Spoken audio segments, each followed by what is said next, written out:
Hello, everybody, and welcome to the latest episode of Square Triangle, where we are talking about whatever pay-per-view that was last week. WWE Fastlane 2023. Yeah. A 5-match show? A 5-match show for I remember 4 correctly. hours? Yeah, so you guys watched it. Who watched it live? I watched it live. I did. It was so many ads. How it long? Was probably about an hour's worth of ads. Yeah, so you guys got about 4 hours of a live show, right? Because I went back and I watched the replay and it was like 15 minutes under 3 hours. So yeah, a lot of that was just ads in pre-show. A lot of it was ads. Yeah, so the pre-show would have added another hour, yeah, for sure. Yeah. So crazy. Almost a whole hour of ads, which is ridiculous.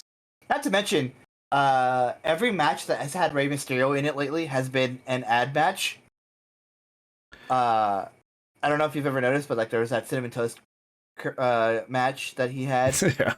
It wasn't like the name of the gimmick. They got smart and they're not doing that anymore. It's not the Mountain Dew Pitch Black match. No, yeah, they're just exactly. they're just basically like putting, this match, whatever the sponsor for the match is, like right around the ring, and on the LED boards around the ring. So yeah, I'm okay with that. That's fine. But it just an hour. I would rather have that than an hour of ads if I had to pick one.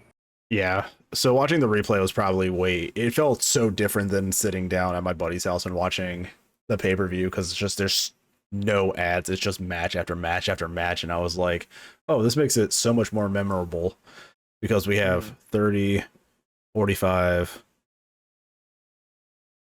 So it's an hour and a half of actual fucking wrestling, it seems like. If I'm looking at this time right. So yeah, 20 minutes for Cody Rhodes and Jey Uso, 10 minutes for Rey Mysterio, 17 minutes for the women's triple threat, 17 minutes for LA Knight and John Cena, and then almost 30 minutes for Seth Rollins. How can you have this long of a fucking show and this little wrestling? I will say those are great times for matches. It's just these matches were what they needed to be. Yes. The times are right. They could have just added maybe a match or two within the ad space. This definitely felt like one of those like shit, just throw a card together kind of shows. We have this paper. So you say that, but like when we get into the first match, this is probably the only match most of us remember. Yeah. Like they made moves for the story. They did. All of these, I guess, had like some story elements coming in, but it's just, how long was the Rey Mysterio, Latino World Order, and Bobby Lashley feud going for before this? How many weeks? Probably about a couple weeks, maybe. Yeah. Okay, so this seems like a good like short feud. I don't feel like this feud should continue, but we'll get into these matches. So, in an interesting decision, they start the night with Cody and Jay and the Judgment Day, Finn Balor and Damian Priest, for the undisputed tag team titles. That still haven't been combined into a single title. And seem to not be a focus of the show anymore, because we got another title change as Cody and Jay beat Judgment Day, despite the fact that only mere weeks ago they wanted to have Judgment Day dripped in gold, it felt like. And now it just feels like Judgment Day is becoming an afterthought. Don't forget, I don't know if it was after this or before this, but like Dom lost the North American title, a bunch of firings happened, and then Dom won it again. Yes. So, he was supposed to lose it to Mustafa Ali, but he got released. And then they put it on Trick Williams. Trick Williams had the shortest reign in history as Dominic Mysterio. Got it back. Won it again. Literally like 3 days later. Odd booking decisions. But this Jey Uso and Cody Rhodes tag team goes up against Judgment Day, and they win by pinfall after all the Judgment Day shenanigans kind of fall apart. Do these belts feel as important as they used to? No, not in the least bit. They don't need to, as long as they're telling an important story and they kind of are, but they're also kind of not at the moment. Yeah, because they're still telling the story of Cody Rhodes getting to the road to finishing his story. Yeah, it's going in the classic like hero's journey route where he's like, we're in the filler arc. We're in the filler arc where he teams up with someone he didn't expect to team up with. Yes. Yeah, and on top of that, you know, I guess Cody, they're just trying to keep him busy until they can pretty much put him back on the path to Roman for WrestleMania season. Yeah. So right now they're just saying, hey, hold on to these for like maybe a month or two, and we'll figure it out as we go along. Roman's on vacation still. Dude, I wish I could get paid to just not show up to work. Like it would be such a good fucking feeling, especially if I was the face of the company, just not showing up. You know, people are like, I see all these. To be fair, Roman deserved that vacation. He does, but I see these threads on Twitter, and it's like, what wrestler like personifies aura, and it's all these things of Roman Reigns, and I'm like, really? Because you have to have an aura, you have to be seen to have an aura. Like you're not here. Like Roman Reigns, when he started doing heel stuff, he kind of reminded me of like, not my dad in particular, but like a father, the way he delivers promos and the way he speaks to like people in the way he speaks to his subordinates. He's just disappointed in you. Yeah, he's just forever disappointed in you. But like, let's trace this tale of these belts. You had a huge storyline with Sammy and KO, taking them off of Jay and Jimmy. Then you do nothing with Sammy and KO. And then they lose it on SummerSlam, right? Something like that. It was the street fight where KO nearly killed himself with that swanton. Yeah. God, true.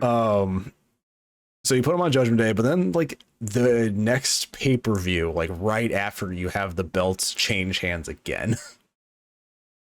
And it's just like, man, I just don't think people know. I don't think the writers know how to be like, let's just do something that isn't just give the final part of our feud 3 weeks into the feud. You know, yeah, like this match shouldn't have happened at Fastlane if this was the case.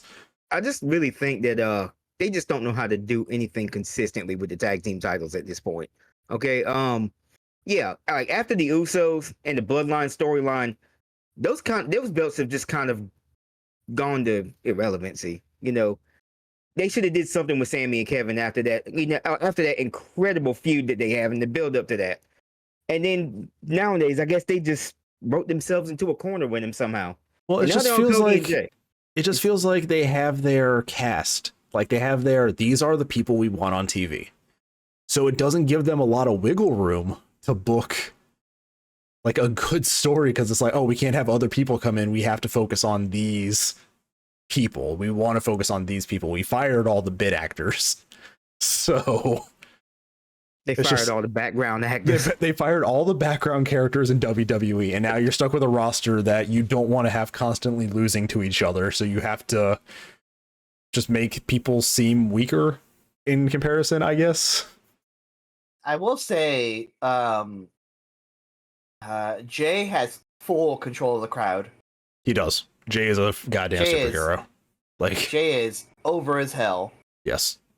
And even in this like subpar, however subpar we may think that the belts are being treated, like when he goes out in the ring, people pay attention every time. Yeah, I mean, he is. I think we heard it. He is the Shawn Michaels to Jimmy Marty's Jannetty. Like, I mean, Jimmy's Marty Jannetty is entertaining though. Yeah, he's being like a comedic heel, which is really funny. He's being a stooge. He's like, I'm in charge while Roman's not here. Like, I love that because it's such a relatable character. It is definitely somebody I have met in my life, somebody I have worked with, and I think all of us here have worked with that person. When you're working and your boss isn't there and you're in charge. Jimmy Uso has no business being this funny, but he is. It's really good. Just how he sold the Mia Yim slap like still gets me. Like she straight up like just stiffened up and fell over. I loved that because it was like, what'd I do? I was like that energy. And I mean, people pointed out like even Jimmy's new music has like hints of Roman's like song in it. So it's just like he's trying to be Roman while Roman's not there, and it's just Jey coming Uso off got as the this theme song in the divorce. Yeah, Jey Uso got the theme song in the divorce. But yeah, now we have Cody and Jay as tag team champions, kind of continuing this filler arc that will hopefully eventually get us to Cody and Roman and just end this goddamn whole saga, please. Right. Just I'm tired of it. I want it over with. You've been tired since before WrestleMania. I don't want to hear it. Goddamn mosquito. Just Yeah. flying around. I saw it fly Damn. above your head. Yeah, I'm just like, there's a mosquito flying around, and this is annoying. I will get this bug at some point during this podcast. Yep. It's just So and we also had both brothers on the pay-per-view. yes, we did. This is also good, and we'll get to that later on. Yeah. So the seemingly dominant Judgment Day, beaten by Jay and Cody, seems fitting. They are like a superhero like team up. They are kind of like the Batman Superman of the team up right now. Yeah. In comparison. You get the two biggest stars on Raw, and you just put them on a show or combine them. That's And also, classic. you put them on a bus with a bar full of liquor, and you get funny moments out of them too. They did. And then you get the post show. Yeah, they did. Get the post show was great. They were kind of tipsy. Then we go into our next match, which is an okay match. I'm glad to see Latino World Order still being focused, but I feel like they've taken a backseat to a lot of stuff on the show.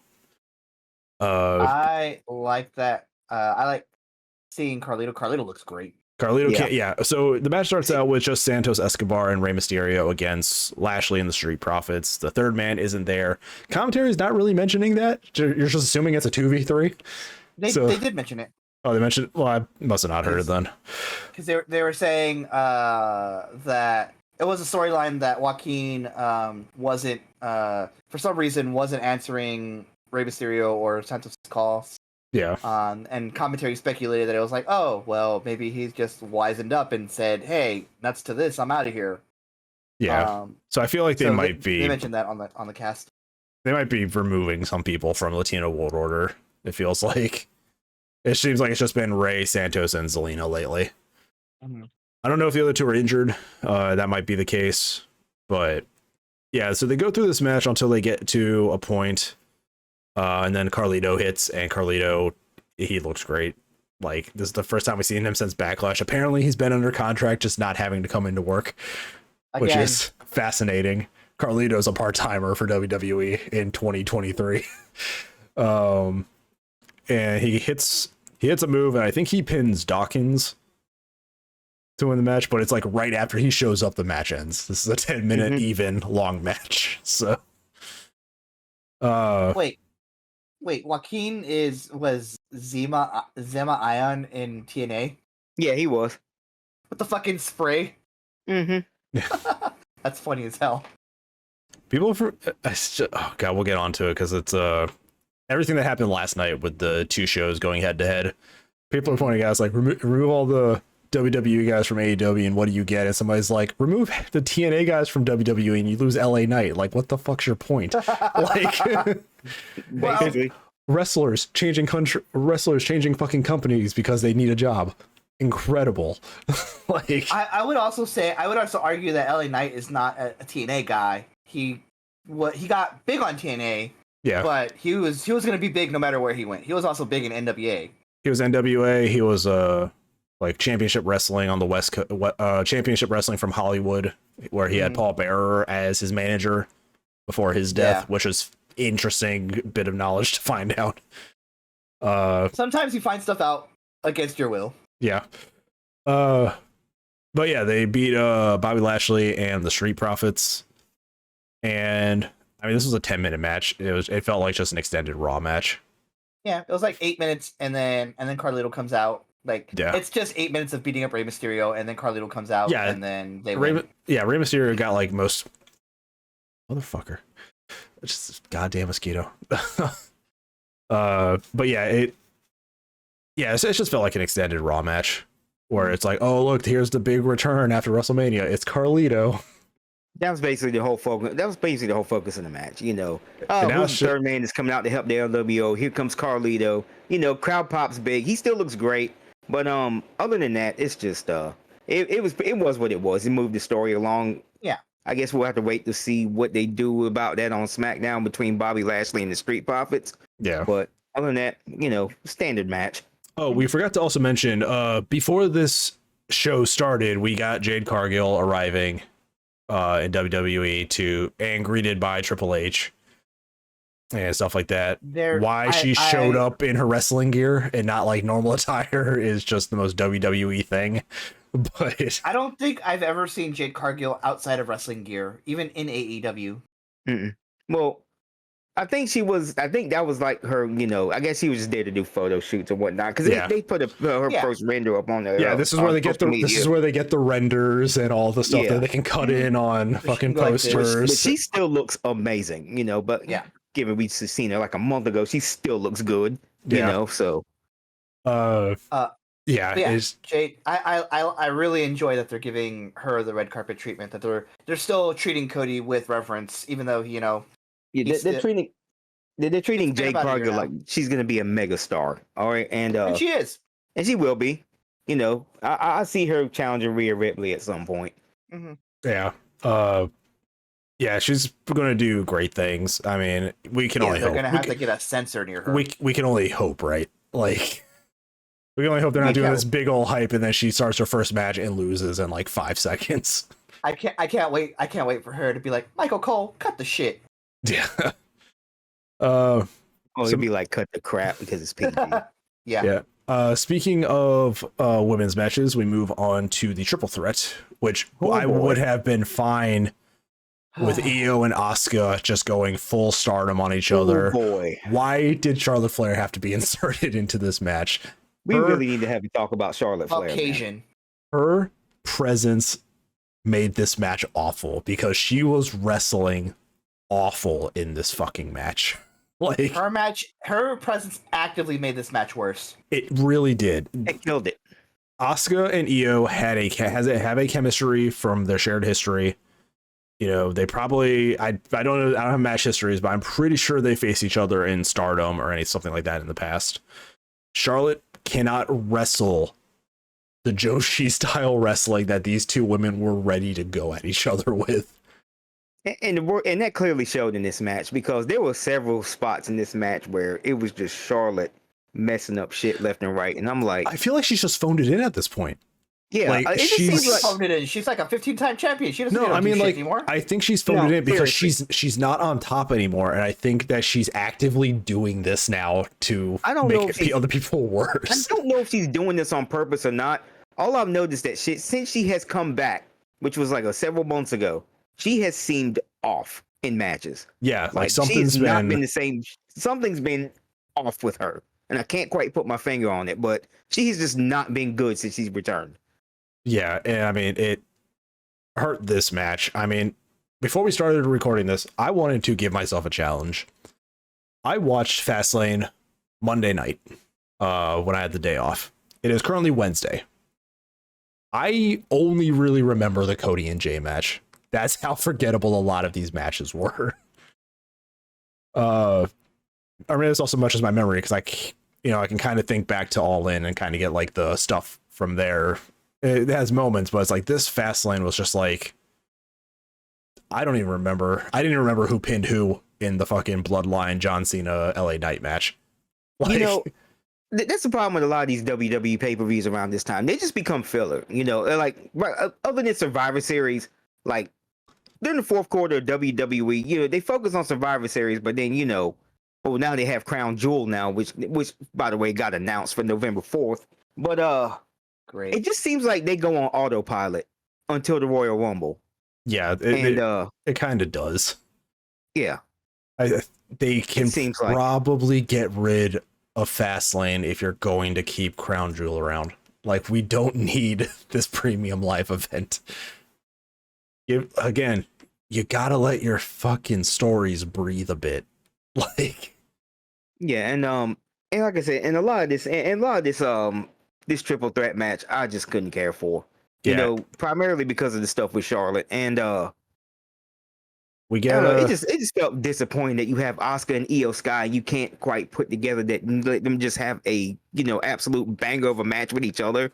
Because I wouldn't have minded that, but Speaking of someone who is still connecting with the crowd, Io Sky. the crowd. I mean, this is the one good decision they've made is keeping the title on her. yeah, Like they love her. Yeah, They they do. love her. it started at Backlash. You hear the fucking hype? Yeah, they went nuts for her at Backlash. It's to the point now. Because WWE probably doesn't have as much independent control because of TKO now. I feel like they're probably having to listen to fan reactions now. It's led to the LA Knight push. It's led to Io being shown to be dominant still. Jay wasn't going to lose this Judgment Day match more than likely. I feel like they're like, investors want people to watch. And a lot of that is TKO telling Vince, hey, we're just gonna, why don't you just let Triple H handle this and you can just fuck off here with us. I did read those reports that Triple H is genuinely if that has a lot to do with it, that's a really good decision from TKO, and I'm all for it. TKO's like, while all these lawsuits are pending, you're gonna just sit down and collect a paycheck and let this man run a company. Yes. Do nothing. Sit in your corner and think about what you've done. With us. I think let Triple H run this shit. I think this is like the first time in like 40 years where Vince McMahon has had his like pee slapped by somebody above him. Like, and it's leading to a somewhat better product when he hasn't really had a boss in like 30 years. Yeah. But yeah, they keep the title on Io after Damage Control gets involved. It prevents the ref from seeing Asuka submit Charlotte, if I remember correctly. Io hits her great moonsault. And I think the shitty one that happened in the match too. Yeah. I didn't remember there was a shitty one that happened. That's just these fucking matches. Like, at some point, I just want Io and Asuka. You can just give us that match, because I think every time you have Asuka and Charlotte in a match together, it actually degrades the quality. Something about these two don't have chemistry, and it actively hurts the third person in every one of these matches. I don't think I have seen a good Charlotte match in a very long time. There hasn't been one. Sasha Banks. The last Mercedes Moné. The last one who had chemistry with Charlotte. I think the last good match I can remember is when Rhea took the title off of her. Yeah, that one too. Where she almost killed herself several times. Was that the one where she like passed out on the turnbuckle? Maybe. Did I get? Yeah, got it. That one. That was a good one. I remember that. I remember that suplex that she did where she almost face planted. Yeah, the German suplex that she over rotated on and just slammed rotated and face planted. Yeah, which is crazy. That's a sell. That's not her overdoing anything. That's just her selling. That's one hell of a sell if that's the case. But then you have Cody also like almost killing himself Monday night, where he does him and Jey Uso's new finisher, and he almost pile drives himself while trying to hit KO with the cutter. I saw that. And I'm like, this man is not going to make it to WrestleMania if he keeps wrestling like this. Yeah, I mean, you could just give us Io and Asuka. Like, you don't have to Io keep and Asuka would be really good. You just they could kill each other for 10 minutes. You get out there and kill each other, and then wrestling fans in WWE can see what actual Joshi wrestling is all about. A watered down version. Mm-hmm. Oh, I think they would completely disregard it and just try to kill each other in the ring. Oh, absolutely. Like, Asuka would be like, all right, here's what we're going to do. We're going to try to take each other's fucking heads off. Kick me harder. Yes. That's what she said. Kick me harder. Yeah, and yeah, it's just Charlotte just actively made this match worse. I'm like, I don't know if she just needs to go away again, or she just needs to be in a program with somebody else who might have better chemistry, but her in these matches lately have just been fucking weird, and I don't know why. I think she just needs to have a couple matches with people that she has better chemistry with, because I just couldn't see Rhea Ripley twice. I just really couldn't, imagine she being this bad in a match with Asuka and Io Sky, who are two of the most renowned women's wrestlers in the world. Yeah. So it just came off really bad on her. It did. So moving on from that, we then get the John Cena LA Knight match against the Bloodline, who is currently Jimmy Uso and Solo Sikoa, while Roman Reigns is on vacation. Paul Heyman is still with them. He's kind of acting like a babysitter, and the man is really getting into character because he has not dyed his hair since Roman left. So it's just showing like these two are stressing me out. It looks like he aged 20 years in 6 months. Yeah, like when Roman left, he stopped dyeing his hair. So it's like Paul is looking stressed out, trying to control. Is Jimmy? Jimmy is stressing him out. The leash is trying to control the kids. Yeah.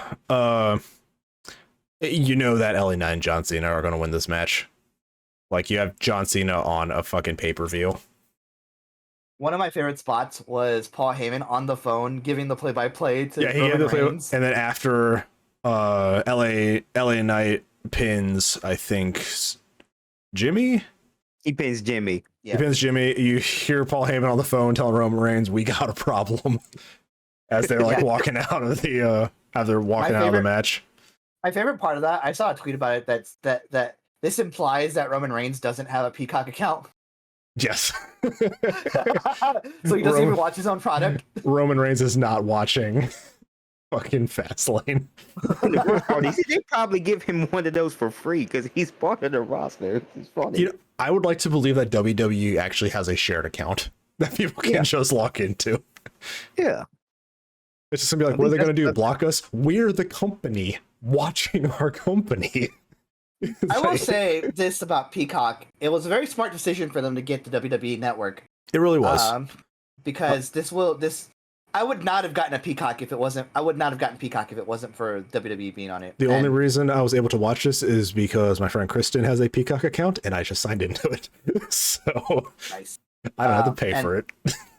and like I know my nephew wants to watch something else on Peacock that I'll get to with him on his own time.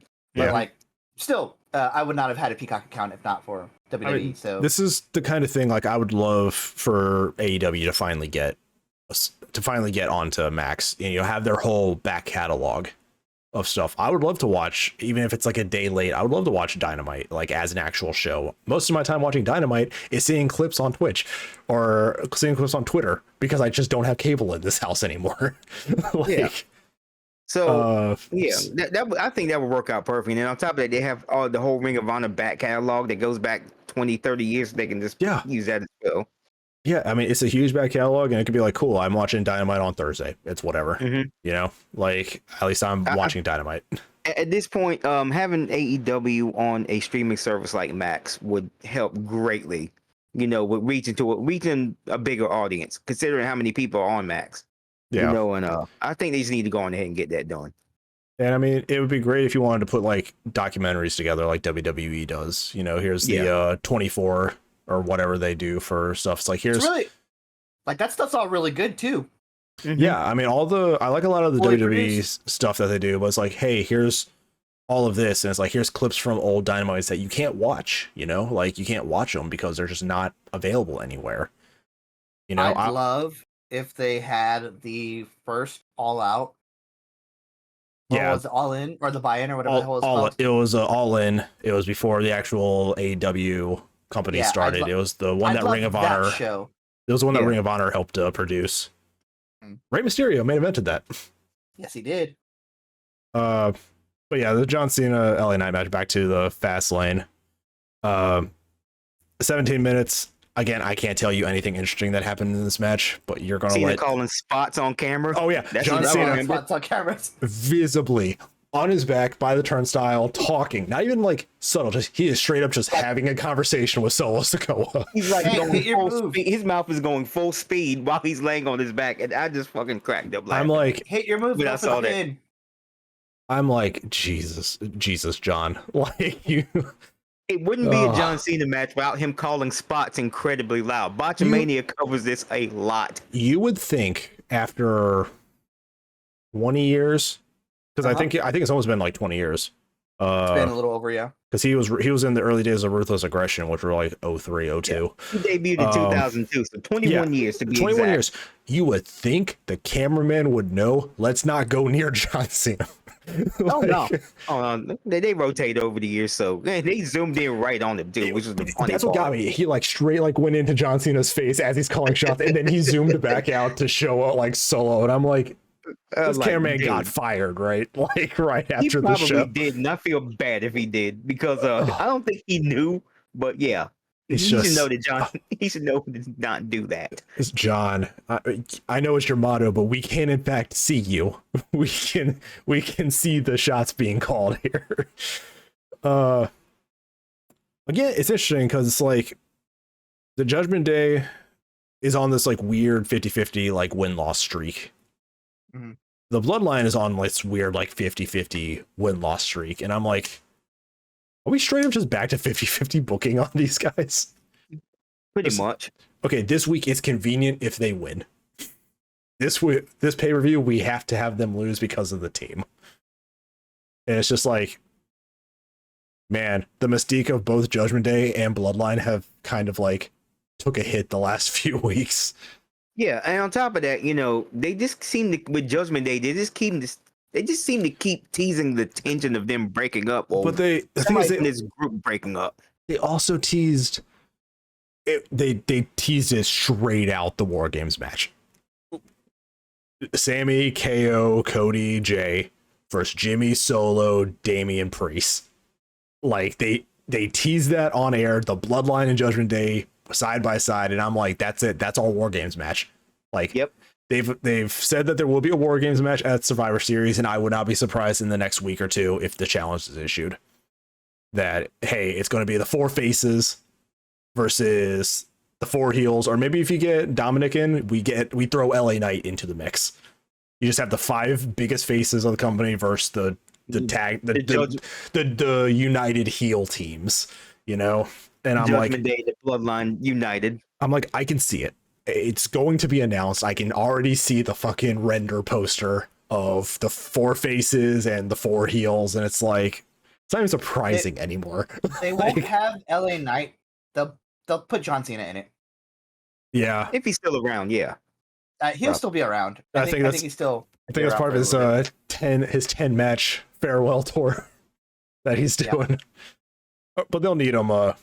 Also, on a sidetrack back to the Tuesday night war that we had last night, the numbers finally came out. WWE won by about 300,000, but they did not break 1 million. So even Undertaker and Cody Rhodes cannot save NXT. Nobody cares about NXT right now. It's kind of sad, honestly. Because it's like, wow, even all these, the Undertaker, and you guys still couldn't break 1 million. And that's all the shit you're giving AEW all the time. All it's telling me is just nobody cares about this third brand. Like, It's like a big nostalgia fest. Unless you put guys from the main roster on there, to help out with ratings, you're not going to see it. what got me is that the first 20 minutes of each show, it was a 15-minute promo by Cody Rhodes on NXT. It was Swerve Daniel Bryan on AEW. I'm like, this is the thing. They are the alternative. I want to watch wrestling. Like, I want to watch a wrestling match. I'm going Swerve and Bryan Danielson was really good last night. It Yeah. was. It was fantastic. From everything I've seen, they have great fucking chemistry together. But Yeah. also, it's just Daniel Bryan can probably wrestle a paper bag, and I will give it 5 stars. Like, the man is that good. So He's very good at what he does. I kind of don't like Danielson winning. I think Swerve could have really had that after beating Hangman and stuff like that too. I think it's just another surprise win would have been real nice. Mm-hmm. He lost due to Hangman, so they're probably gonna continue. They're going to continue that feud probably to the what's next? Full Gear. I think Full Gear is the next one. So we'll either get a big blow off during one of their like special edition episodes, or maybe actually draw it out to the pay-per-view. Mhm. But I mean, they have great chemistry too. But yeah, that's the thing. It's just like 300,000, kind of a big number. But even NXT didn't break 1 million with all these faces on it. So, I mean, for an off night, doing 60 or 600,000 on a night you don't normally do, that's pretty good for AEW. Like, that's just and it just shows wrestling fans win. They won. last night. Yeah. Like, and I think people aren't seeing aren't seeing big picture. They're looking at the individual numbers and they're saying, well, this company did better by like 100,000. Who gives a shit? yeah, it's but they're not seeing there's a lot of wrestling for everybody. yeah, everybody. And I mean, AEW, just saying, AEW came out the gates. We got titles on people that we want titles on, you know? And it's just like, hey, we're going to further these feuds. Like, AEW felt like a year one AEW show again. It was surprisingly good. Let's go, Sheeta. Meanwhile, Braun Breaker gets choked slammed by Undertaker because Braun called himself a badass. So American Badass Undertaker had to come out. I'm like, that's it. That's the appearance. But they kind of teased it during one of the trailers for NXT on Tuesday. Yeah, they did his gong. They did his gong at the end of it. Surprises, man. Just don't even just have Undertaker show up. Yeah. It's like, if we know he's going to be there, it's going to hit a lot less.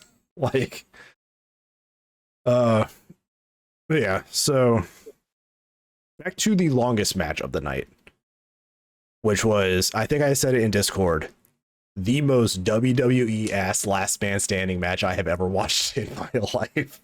And your main event for Fastlane is like a B minus if it was like a grading scale. I think I checked out of this match when Shinsuke pulled out nunchucks. Like, I think that's the point of this match where I was like, oh, okay, this is what WWE is doing.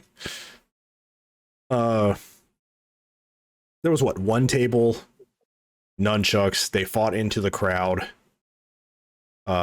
Somebody was slammed off of like the second step of like a thing, so it wasn't even that big. There was one ladder that people went through. There was a crash pad involved. There was a crash pad, that little spot outside, visible on screen, right there. Right there. Steph bounced off of it. Yeah.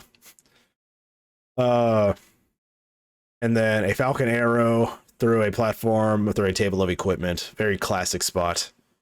Yeah. And the 10 count, and Rollins wins. I love Shinsuke. I fuck with Rollins at times. I want this feud to die. Like, I don't want this feud to die. I want the matches to be more meaningful. I don't. If WWE cannot do shit like Last Man Standing, if you're going to be fucking PG, I don't think you can get the same emotion out of that match. I don't know if PG means. Yeah, I don't think it means that. See, on top of that, they get so close with Shinsuke. Okay, they go out there. They seem to have a clear plan sometimes. They give you just enough, and then they're like, just enough, and then they just reel it back in. You know the guy with the dollar? Sucker. The guy, yeah. It's like they get so close to booking Shinsuke perfectly, and it's like, you know what? We're just not going to do that. We're just going to reel it back some. And now they're doing it again. The man is murdering Ricochet while talking shit to Seth, and you're having him lose 2-0 clean to Rollins. Yeah. Like, what the fuck is Ricochet doing in this feud at this point? Like, this man is just getting murdered on a weekly basis by Shinsuke Nakamura. And it's just like, oh, God. It's just... Like, can we just pick a direction with Shinsuke and just go in it? Yeah, can you just instead of just having to go back and forth with him? Can you just pull the trigger? Like, if this was Last Man Standing, they should have brutalized each other, and Rollins is showing damage already, like, going into this match. Like, Rollins can take the loss. How long has he had that title? He's had it since May 27th. Whatever the Saudi, that other Saudi pay-per-view he wanted at. I can't remember the name of it. So January, February, so 5 months. About 5 months. I feel like that's kind of a meaningful reign. You know, like, especially for a new title. I don't know. And the thing is, you didn't have. Let me look this up real quick. You didn't have Damian cash in, despite the fact that Rollins was beat to shit.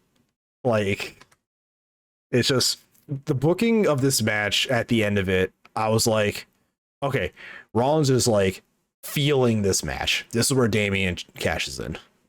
But nope, Damian was hurt earlier in the night, so they hold off on that too. And I'm just like, oh, so Shinsuke just second loss clean. Like, yeah. I'm like, okay, yeah, that's. It was at Night of Champions. That's the name of it. I was like, yeah, that's fine. I love you, Shinsuke. You can go back to surfing now. Like, it's just this pay-per-view was like a nothing burger after that first match. It really was. It really just rolled downhill really quick. And I wouldn't mind to see Shinsuke go back to New Japan Pro Wrestling at some point. Because I really think they treated him a lot better there than they do now in WWE. Even though I think when he did interviews, he said he kind of prefers WWE a lot. But yeah, I don't know, man. For the longest time, he didn't have to come into work. Like, yeah, but it's like they just get on the edge with Shinsuke, and they just lose it. I don't know what the hell. They're doing with him. They're seeing him as like, this is the good villain for a champion, but they're never seeing him as the champion. Yeah, I think everything since his Intercontinental reign, where he had Sammy as like his spokesperson. What, like 2 years ago at this point? Like, I think that was like the last time he's had gold.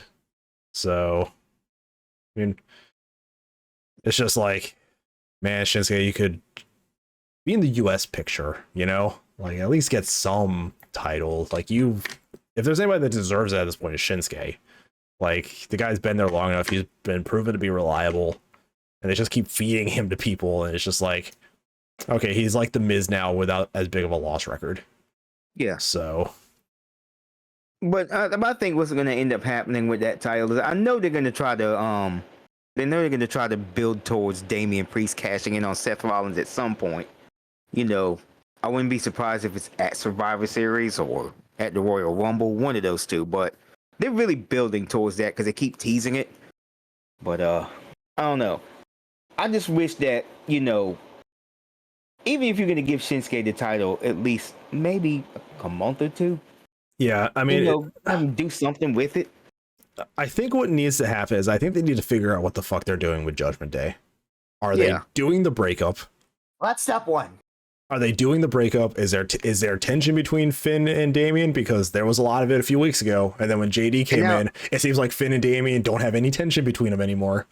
So it's and then we see, you know, JD getting choked up against the wall like that. The meme with the two girls. I shared that in the Discord. I'm like, these pictures have the same energy, and it's just like Damian choking JD McDonough up against the wall. I just cracked up laughing when I saw this. Yeah, I shared it. It's him choking JD, and then it's a picture of the big girl lifting the smaller girl up, and I'm like, these pictures have the same energy.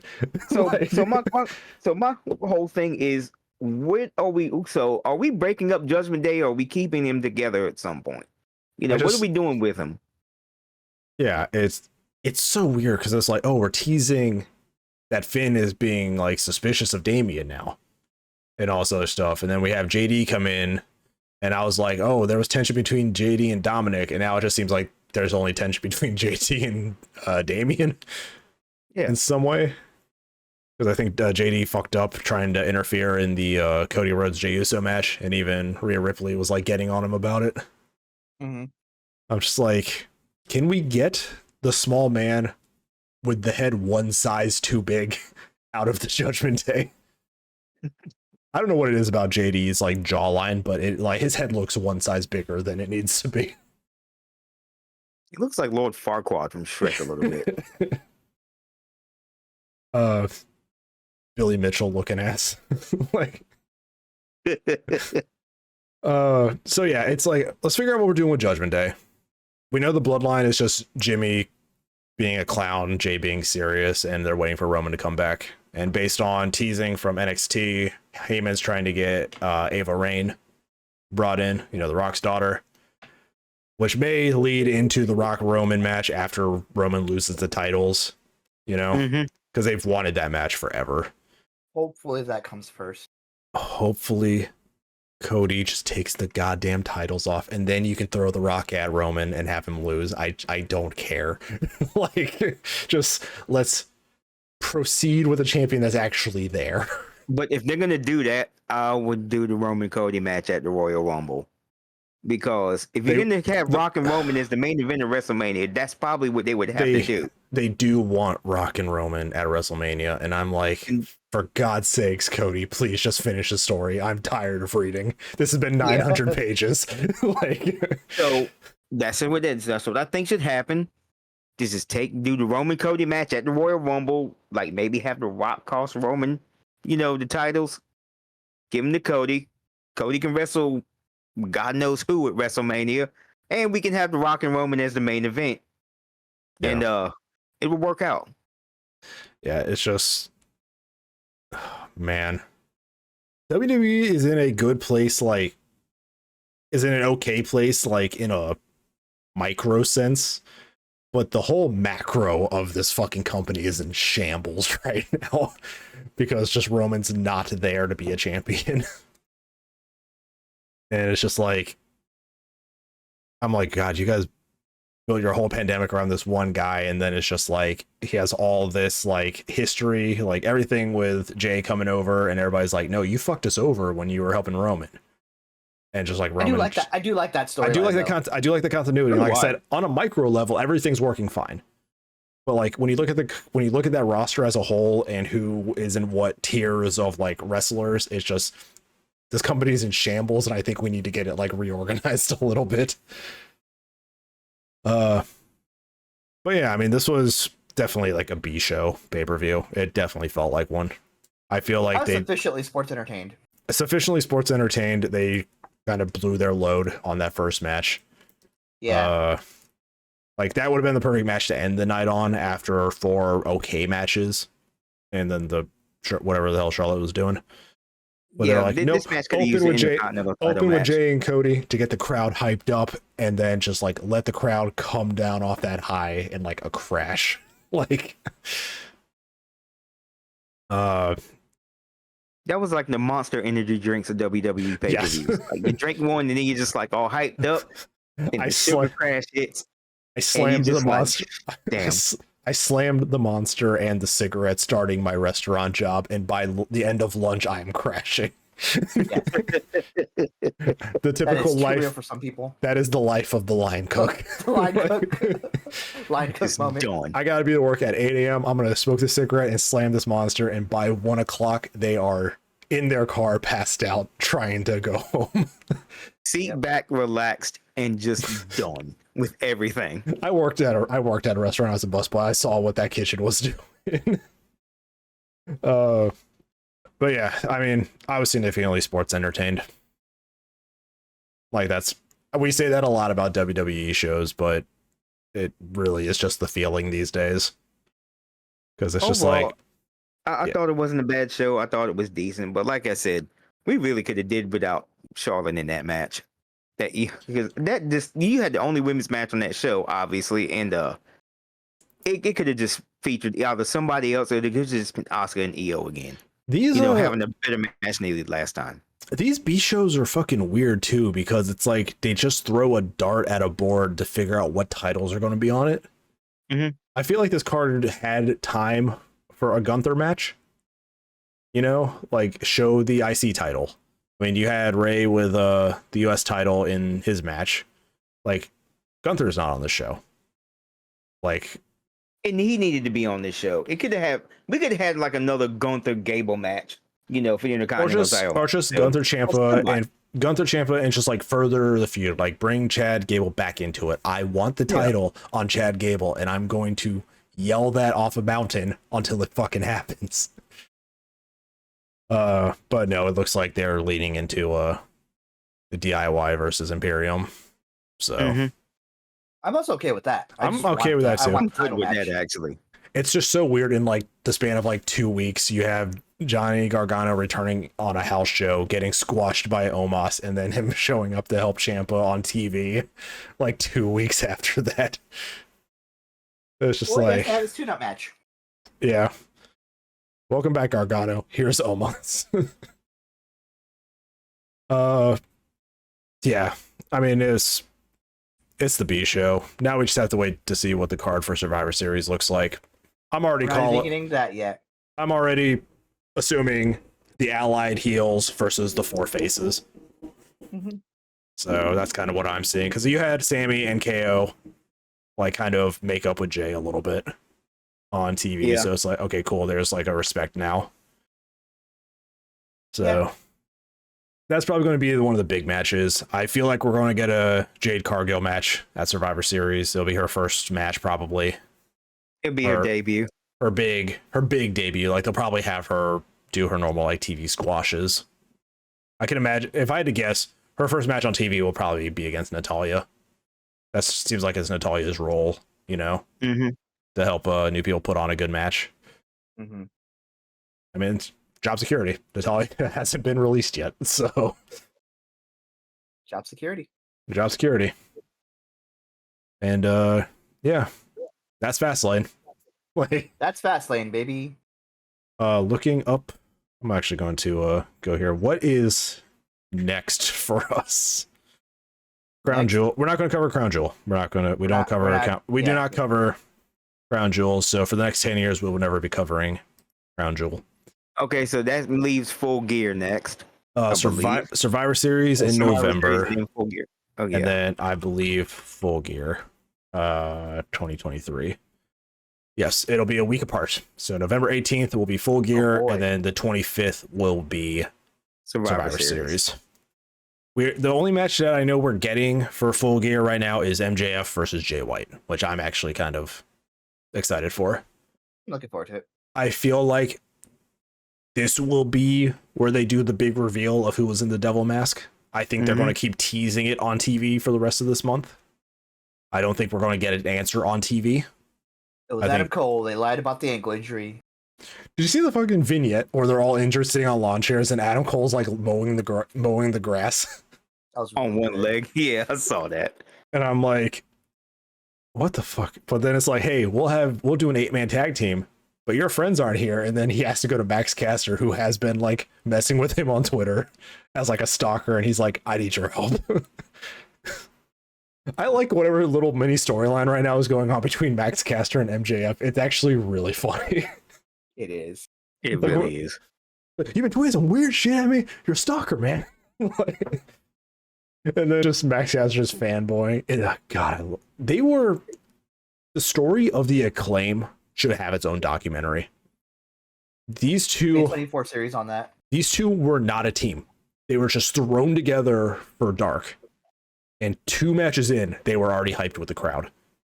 Like, it was just something that it happened, and they didn't know that it needed to happen. Mm-hmm. Like, one of Tony Khan's greatest decisions, I think, is putting those two together and just look at them. Like, it paid off. Like, it was just one of those things where it's like, I'm just going to throw these two together, and it's like, I now have a fan favorite tag team. Like, yeah, it's just one of those things where, you know, he figured out that maybe 2 people that you think could probably work together really well, and it just turned into a phenomenon. Like, the Acclaimed, I believe, are pure homegrown talent at its finest. yes. Which is what AEW, I think, needs to get back to. Homegrowing their talent like that. And it's getting back to a point. We have Hobbs coming in and squashing Chris Jericho. Putting him with Don Callis was probably another great decision that was made, because he needs somebody like Callis. If you think about it, aside from Ospreay, the Don Callis stable is homegrown talent for the most part. I mean, you can say Takeshita is DDT and all that, but I mean, for an American audience, he is an AEW guy. You have Wardlow coming back, being a little more heelish, it looks like. Just not even pinning his opponents, just beating them to the point they can't fight back anymore. I'm happy to see Wardlow back. Yep. I just don't want them I don't want them to do another 9 weeks of like squash matches before his first big feud, though. Like, I want him to start having a storyline. Yeah, I mean, they went back to the roots. Orange Cassidy has the title again. Sheeta has her title again. You know, it's like, here's the AEW people back on top. Now, Like, if they can only just let Sheeta run with this division for a while, I swear to and God, help if we them go, build up that fucking title, it's 3rd time's the charm, right? Like, it should be. You would think, but I just want them to do something with Hikaru Sheeta this time, because if they take that belt off after 2 months, I'm gonna be fucking pissed. I am. Yeah. And Orange Cassidy seemed to have a little bit more of like a heelish, like Gollum obsession with his title. It seemed like when he got it back, he almost like completely walked past best friends, not acknowledging them as he like looked at the gold. It's very Ciampa Goldie. And I'm like, I would love actually to see that as like a new character arc for Orange Cassidy, just like doing whatever he can to hold on to this title. I think that's a great character development. But again, we say this every show. It's just a good time to be a wrestling fan. Yep. Like, Wrestling's in a good spot. I feel we are living in the 90s era wrestling again, of just competition, great wrestling, characters are coming back. It's just after like 15 years of just dog shit, we're back to actually real true wrestling again. I can name champions on at least 4 different promotions, which is something I never was able to do. Yeah. Like NJPW Strong. Yep. Eddie Kingston, who got knocked out fucking cold by Suzuki. Yeah. So NJPW Strong, an NJPW title. I can name the Ring of Honor Women's Champion Athena. Best thing going on. Best thing going on in Ring of Honor right now. I mean, New Japan is on a roll now. You have Sonata. You have Will Ospreay as UK champion. And actually, I'm gonna give props to Impact Wrestling too, because you follow that lately. It's been really good. You know, Alex Shelley is their champion. Chris Sabin is the X Division champion. These guys are putting together some of the best TV they've put together since, you know, the whole Hogan fiasco. You know, the Dixie Carter era. I put that out of my mind. The Vince Russo Dixie Carter era that almost killed the company. But Impact is in a better place than it was years ago, and I'm happy for them. Yeah, good for them. And I mean, they have good characters too. They feel like old school, like Southern style wrestling for the most part, with a lot of like their top guys. But then you just have Frankenstein. Like they feel like the old NWA. You know, from not the one, not the they most were an offshoot of NWA, so that makes sense. Yeah. But it feels more like the old. It feels more like the NWA than the actual NWA does now, because I can't name one person who wrestles in modern day NWA besides Tyrus, and it's only because people were mad on Twitter about it. And he retired. So you know, I think that really did some damage to the NWA. It was good years ago. The guy who used to be Damian Sandow. Yeah, him. He's on there. Yeah, he's on. Yeah. He's a regular. I forgot that. I completely forgot that EC3 beat Tyrus. That just shows how much of an impact EC3 has made on this fucking wrestling thing. Like, I forgot he existed. Every attempt he made is never gonna beat out Derek Bateman. He will never control his narrative. Like, he never will. I like how I was like, hey, we're gonna start a wrestling company, and then instantly Cross and Braun do the disappearing like piece to go back to WWE. It's like, Vince is off his contract. Hey, EC3, have fun with that. We're going back and make some money, man. Good luck. Yeah, I mean, whether you watch WWE or AEW or Ring of Honor or New Japan, everybody right now is killing it. Like, this is a great era of wrestling, and even GCW has Maki Ito showing up more often, and I love her. I love her as a character. She's just Maki Ito versus what the hell's his name now? Zack Ryder. Matt Cardona. Yeah. He kicked her between the legs, and she sold it because she doesn't have balls.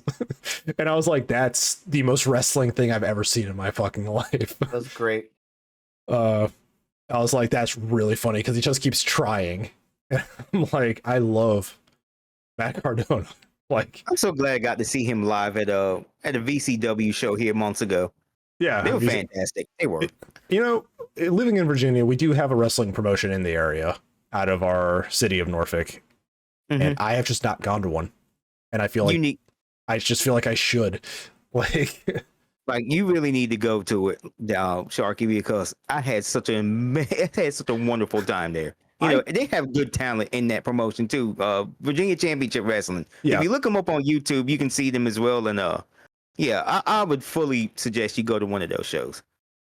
I I remember seeing that they had Virgil show up. I think we had Ron Simmons in like one event a few years ago. Yeah. Like they get actual people to come in, and yeah, they had Matt Cardona a little while ago. It's just in Sharky thinks that the people who wrestle regularly for VCW aren't actual people. No, I know that they are people. I know that I probably have one give me my Burger King burgers. You know, these are people that probably have day jobs. Yeah. And they all do. And at night they do what Jim Cornette would call the Outlaw Mud Show. Hell, I'm friends with a couple of guys who wrestled in VCW, so yeah. Sweet, have them plug the podcast. Shout out to Benjamin Banks and Mad Max Morrison. I would love to be like, hey, we watched the podcast. We want you guys to be interviewers. And it's just like the next show. It's just like, I'd be like, microphones. I'd be like, yes, absolutely. Get me out of my house. I am inside most of the time. Right. This is our resume, VCW. This is our resume. 10 years of content creation. Let's go. But yeah, I mean, wrestling just in general is in a good fucking place right now. I think the pandemic really helped it. I think people not being able to leave their house often probably got a lot of people back into wrestling, especially when you consider that's year 2 of AEW. So it's like, hey, there's this new thing, and hey, WWE is still doing stuff. I think the pandemic helped to get eyes back on the product, and it's just kind of stayed. And now we actually have competition in wrestling, so it's just going to bring out the best of both companies. Mm-hmm. But yeah, that's my thoughts on wrestling and Fastlane right now. We have a month and a week until we do our back-to-back again. And I spend another $50. So. Oh no. I do it, and I play it in the Discord where we all can hang out and watch it. So. Yeah. But like I said, I'm not covering Ground Jewel. I'm pretty sure it's going to be a good show, no doubt. But if there's something that leads into SummerSlam, we'll have to mention it, but we are not going to review it. Mostly because it doesn't matter, because Braun Strowman is still the greatest Royal Rumble winner. He still has that big green and they just don't acknowledge it. They don't acknowledge it. So, yeah, that's it. Anybody else have any final thoughts here? Nope, I'm good. I'm good. So, thanks everybody for watching this episode. I know we kind of got long-winded there at the end, but honestly, there was just not a lot to talk about for Fastlane. It was just not. It was an all right show, but it just was not anything to be like, tell your friends about. Tell them if they want to watch wrestling, watch this show. Sometimes pay-per-views are just filler, guys. You got to remember that. Yeah. We are in the why weird. You only pay $7 for Peacock versus like $50 for every pay-per-view that AEW produces. If the AEW pay-per-views stop being quality, I will stop buying them. But I can pay for a card that has 14 matches and it still goes by in like 4 hours. Like, it's wild how well-paced some of those pay-per-views are. But thank you all for watching. This has been this episode of Square Triangle. You guys can find us in our link down in the description. Go over to the RSS page. You'll find a Listen On tab where you can see every service we're on. Most of the time, it's on Spotify, but if you don't have Spotify, there are other options there. It's like iHeartRadio, and like, weirdly enough, we're on the fucking Audibles podcast. Like, I looked in my Audible app and I saw us on it, so it's like, oh, this just loads us everywhere. Okay. Oh, okay. But most people are probably listening on Spotify. But if not, and you're listening to something else, check out that Listen On tab. You'll see where you can listen to us. I don't know why I'm talking. If you don't know that we're on your other service, you're probably not listening to us, unless you're watching us on YouTube. Do tell us where you're listening in from. That's a good thought experiment here. Yeah, and I mean, we took a viewer request a few months back for an older pay-per-view, and while it wasn't the most exciting pay-per-view because it was all the weird patriotism time, if there's an older pay-per-view you all want us to watch, something from like the Attitude Era or anything like that, you know, let us know and we'll check it out. I'd love to get more like viewer stuff in here. Try to find an uncensored version of it. Yeah, I mean, they'll probably be censored anything that has Benoit on it, so at least I'll have the warning on the front of it. Mm-hmm. But yeah, so we'd love to hear from you guys in comments and viewer requests. You can have it here on YouTube or, you know, our Facebook. if we don't check it, sometimes Haley does check all of our messages and stuff like that. Miss Haley.